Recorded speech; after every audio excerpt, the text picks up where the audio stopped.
জাকাত তহবিল হস্তান্তর অনুষ্ঠান অংশ নেন রাজশাহীর পবার প্রায় 400 হতদরিদ্র। একসময় তাদের অনেকের দুবেলা জুটত না খাবার। দেশের অন্যতম শীর্ষ শিল্পগোষ্ঠী নাবিল গ্রুপের সহায়তায় বদলেছে ভাগ্য। আমি প্রথমত 15,000 টাকা নিই, সেখান থেকে আমি ধান চাষ করি। আমি ধান বিক্রি করে 25,000 টাকা পেয়েছি। সেখানে আমি 10,000 টাকা লাভ করেছি। তারপরে আমি 6 মাসে 10,000 টাকা সঞ্চয় করেছি, করে আমি আরও 20,000 টাকা নিয়েছি। নিয়ে আমি 2 বিঘা মাটিতে আবারও ধান করেছি, করে এখন আমার বর্তমানে 50,000 টাকার ধান বিক্রি হবে। আমরা খুব অসহায় ছিলাম, কিন্তু এই ডিমের ব্যবসা করতে লাগে আর এই নাবিল গ্রুপের এই টাকাটা দিয়ে, জাকাত ফান্ডের টাকা দিয়ে আমি এখন খুব ভালো আছি। ঝর্ণা দিলারার মতো আরও অনেকেই হয়েছেন সচ্ছল। জাকাত তহবিলে দেখছে নতুন দিনের স্বপ্ন। প্রথম বিনিয়োগের টাকা দিয়ে আমি আলু চাষ করেছি এবং সেখান থেকে 10,000 টাকা আয় হয়েছে। পান বরজে লাগায়ে আমি অনেক সাফল্য অর্জন করেছি। এ থেকে আমার পরিবার আরও ঊর্ধ্বমুখী উপরমুখে উঠে যাচ্ছে। এতে এই থেকে আমরা আরও উন্নতি লাভ করতে পারি।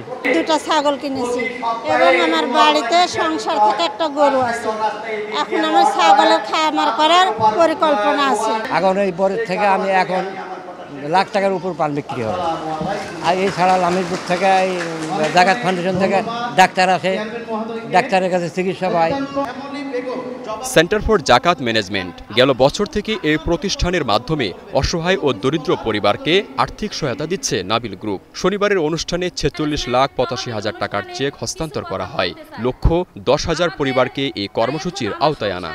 এই প্রোগ্রামটিতে 1 বছর আগে 5টি পরিবার ছিল, তারা ভিক্ষা করত। এখন সেই পরিবার আর ভিক্ষা করে না। আশেপাশে উপজেলা, ইউনিয়ন, সব ইউনিয়ন কাভার করে উনি 10,000 লোকের এরকম প্রোগ্রামের মধ্যে নিয়ে আসবেন। আমরাও মনে করি যে এই কর্মসূচির মধ্যে দিয়ে অত্র এলাকার মানুষের জীবন মান অনেক অনেক উন্নত হবে। শুধু অর্থনৈতিক নয়, হত দরিদ্রদের শিক্ষা ও স্বাস্থ্য সহায়তাও দিচ্ছে নাবিল গ্রুপ। মসজিদের ইমামদের ভাতা ও বিনামূল্যে চিকিৎসাও মিলছে এই তহবিল থেকে। 9টি মাদ্রাসায় আমরা 3,000 ছাত্রের খাবার প্রতি মাস দিয়ে থাকি। জেনারেল স্কুল, বিশ্ববিদ্যালয়, মাদ্রাসা এগুলোর আর্থিক বিভিন্ন সমস্যা সমাধানে কিছু সাহায্য করে থাকি। কোনো অসল পরিবার যদি তার মেয়ের বিয়ে দিতে অক্ষম হয়, তাহলে আমরা সেখানে কিছু সাহায্য করে থাকি। গ্রুপের ব্যবস্থাপনা পরিচালক জানান, সেন্টার ফর জাকাত ম্যানেজমেন্টের মাধ্যমে দরিদ্র মানুষের ভাগ্য পরিবর্তনের লক্ষ্যে কাজ করছেন তারা।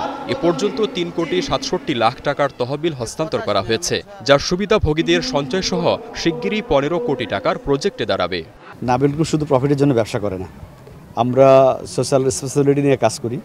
এই আমাদের বিশেষ করে ইন্ডাস্ট্রির আশেপাশে যে গ্রামগুলো আছে তাদেরকে কিভাবে তাদের জীবনযাত্রা মান উন্নয়ন করা যায়, কিভাবে কাজ করা যায়, এটা অনেক দিনভাবেই আমরা কাজ করে আসতেছি। প্রায় দীর্ঘ 10 বছর ধরে কাজ করতেছি। আমরা 411 পরিবারকে আমরা এখন স্বাবলম্বী করতে পেরেছি এবং এটা খুবই মানে একটা আনন্দের খবর যে আমরা যা দিয়েছি তার চেয়ে তারা 21 লক্ষ টাকা বেশি তারা সঞ্চয় করেছে এবং আমরা পরবর্তী সময়ে এটাকে আরও ইনক্রিজ করি। এক পর্যায়ে ছিল এটা 1,24,00,000 টাকার প্রজেক্ট, এখন এটা হয়ে গেছে 3,70,00,000 এবং পরবর্তী সময় আগামী বছর তারা যে বাজেট দিয়েছে 29 সাল পর্যন্ত, এটা প্রায় 15 কোটি টাকা ইনভেস্টমেন্ট হবে আমাদের এই টোটাল এই এলাকার জন্য আমরা খরচ করতে চাই।